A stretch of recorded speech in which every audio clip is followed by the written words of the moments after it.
পুকুরে গোসল করলে মনে হয় যে তারা তাদের মনের আশা পূরণ হবে অথবা তাদের রোগ মুক্তির কামনার উদ্দেশ্যে এখানে গোসল করে অনেকেই।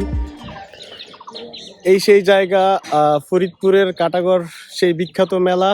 আমরা এখানে চলে আসছি, মেলা এখনো শুরু হয় নাই। মেলার আগে এখানে জায়গাটা কেমন আছে দেখবো ঘুরে ঘুরে, এবং মেলার দিন কি এইখানের পরিবেশ পরিস্থিতি হয় সেটাও দেখাবো ইনশাআল্লাহ। মেলার আগে আমরা চলে আসলাম সেই ফরিদপুরের ঐতিহ্যবাহী মেলা, কাটাগড় দেওয়ান শাকের মেলা। তো চলুন সামনে যাই, দেখি। এই খোলা মাঠে মেলা হবে, এখনো মাঠে ফসল আছে, আমরা দেখবো এখন। এই যে হচ্ছে মূল গেট, মূল গেট দিয়ে ঢুকলেই আমরা দেখতে পারবো হচ্ছে দেওয়ান শাকের মাজার। এখানে একটা সুন্দর একটা গাছ আছে, এটাকে সম্ভবত পাফড় গাছ বলে, বট গাছের মতোই। তো মেলার প্রস্তুতি নেওয়া হচ্ছে, আর মাত্র 20-22 দিন পরই মেলা হবে। তো আমরা মেলার পরবর্তী ভিডিও দিব এখানে। ঘুমায় আছে অনেক সুন্দর ভাবে, ওটা নিয়ে নিলাম।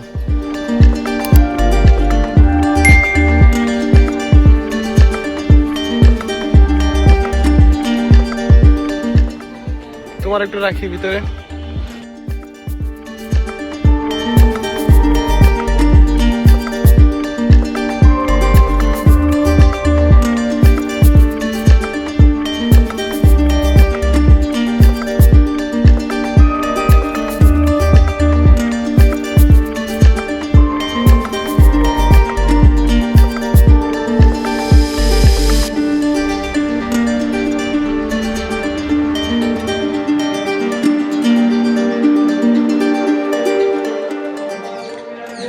মাজারকে কেন্দ্র করে মাজারের চারপাশে ছোট ছোট আমরা ঘর দেখতে পাচ্ছি। এগুলা হচ্ছে ভক্তবিন্দুদের সাময়িক বাসস্থান। এখানে তারা বিশ্রাম নিবে অথবা থাকবে, যারা ভক্তবিন্দু আছে, ওরসের দিন আসবে। এই যে হচ্ছে এইখানের যে পীর সাহেব হজরত দেওয়ান শাকের শাহের মাজার, মাজারকে কেন্দ্র করে চারপাশে হচ্ছে ভক্তদের থাকার ছোট ছোট ঘর আছে, এখানে থাকেন।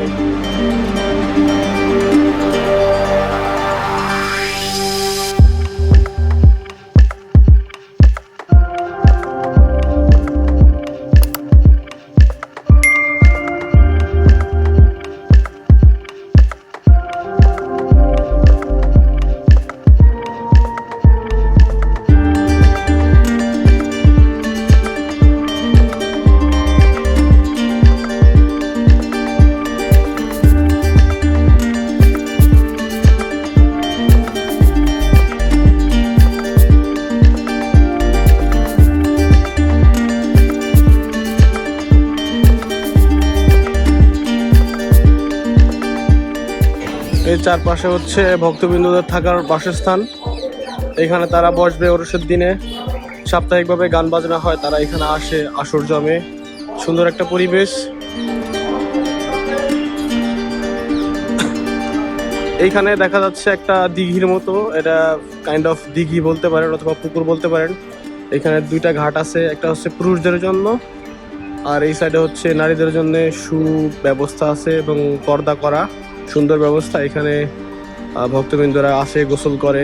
অনেকেই এই পুকুরে গোসল করলে মনে হয় যে তারা তাদের মনের আশা পূরণ হবে অথবা তাদের রোগ মুক্তির জন্য, রোগ মুক্তির কামনার উদ্দেশ্যে এখানে গোসল করে অনেকেই।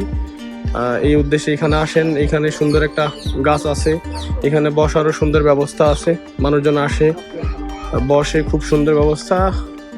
মেলা হবে চৈত্র মাসের 12 তারিখে, আর মাত্র কিছুদিন আছে, 20-22 দিন সম্ভবত।